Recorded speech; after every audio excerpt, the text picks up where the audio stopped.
Happy new year guys. তো বাবাকে বলেছিলাম আগের দিন যে ক্যাপসিকাম নিয়ে আসতে, বাবা বলে মার্কেটে এসে খুঁজেই পাইনি।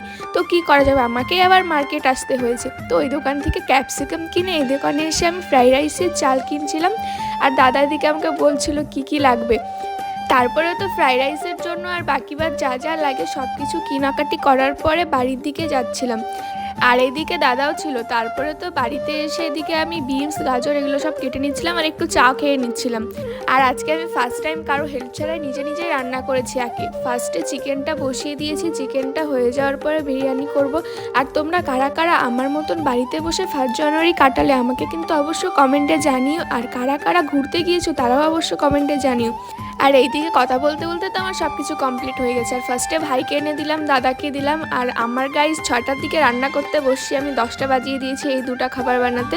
যাই হোক, ভিডিওটা ভালো লাগলে অবশ্যই লাইক করে দিও। দেখা হচ্ছে নেক্সট ব্লগে।